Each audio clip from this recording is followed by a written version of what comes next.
நம்ம தோட்டத்து மாப்பிள்ளை சம்பா நெல் அனுபவம் இந்த வீடியோவில் பாருங்க. நம்ம தோட்டத்தில் மாப்பிள்ளை சம்பா, சிவன் சம்பா, கருப்பு கவுனியெல்லாம் நட்டுருந்தோம்லங்க. சிவன் சம்பாவும் கருப்பு கவுனியும் அறுத்துட்டோமுங்க. இப்போ மாப்பிள்ளை சம்பா அறுக்கிறதுக்கு என்ன நெல் முத்துலின்னு சொல்லிட்டு இருந்தோமுங்க. அப்புறம் பார்த்தா நெல் இருக்கிற மிஷின் பொழுதோட வருதுன்னாங்க. நாங்கள் பந்தக்கடை வெட்டுன்னு சொல்லி ஊருக்கு போயிட்டு அது காலையில் வார அப்படின்ட்டாங்க.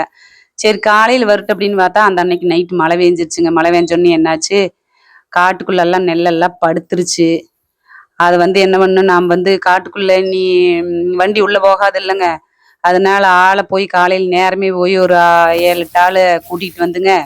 எல்லாம் கையில் அறுத்து அதை அப்படியே செமையாக கட்டி மச்சம் போய் வாழை நாரெல்லாம் கொண்டு வந்தாங்க. அது என்னென்னா, முதலெல்லாம் அவனியில் போட்டு கட்டுவாங்க, தட்டில் அப்படியே கட்டுவாங்க. இதில் கட்ட முடியாதுன்ட்டு வாழை நார் கொண்டுட்டு வந்துங்க. அதையெல்லாம் கட்டி உருப்படி சேர்த்துறதுக்குள்ளே பெரும்பாடாக போச்சுங்க. ஒரு நாள் விட்டா கூட எல்லாம் முளைச்சி போயிருங்கிறாங்க. அப்புறம் எல்லாம் தடாவுடான்னு டிராக்டர் உள்ள வயலுக்குள்ளே வந்தால் பிதஞ்சு போயிரும்னு சொல்லி மேட்லேயே நிற்க வச்சு அறுத்து செமையில் கொண்டாந்து தார்பாயில் போட்டுங்க.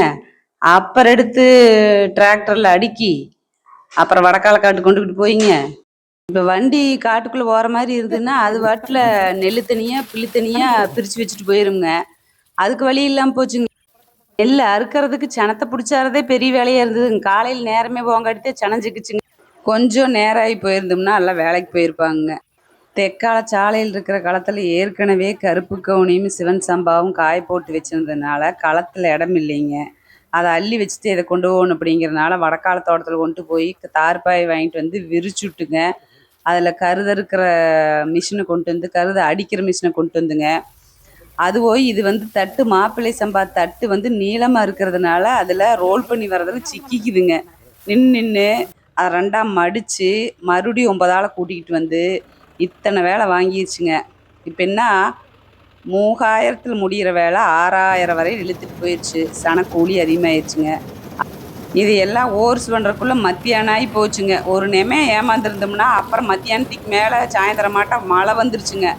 அதுக்குள்ளே எல்லாத்தையும் சாக்கில் போட்டு கட்டிங்க, சாணல் சாக்கில். அப்புறம் தெக்கால சாலை கொண்டு வந்துங்க.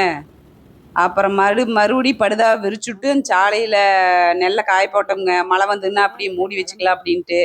இல்லைன்னா ரொம்ப வேத்து போச்சுனாலும் அவசநாத்தம் ஏறிடுங்க.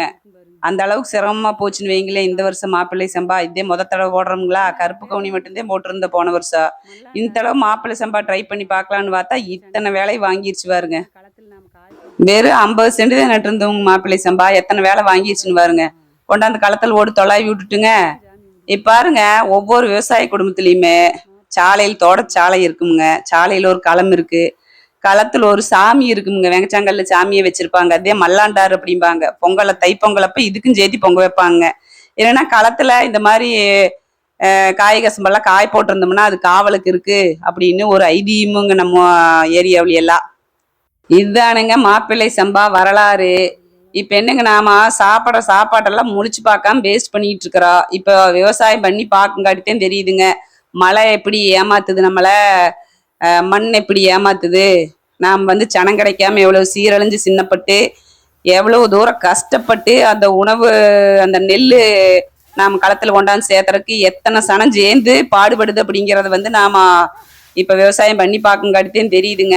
பொங்கு சொலவாந்தரத்தில் சொல்கிற மாதிரி உழுதவங்க கணக்கு பார்த்தா உலக்கு மிஞ்சாத இடத்தே இருக்குது போங்க.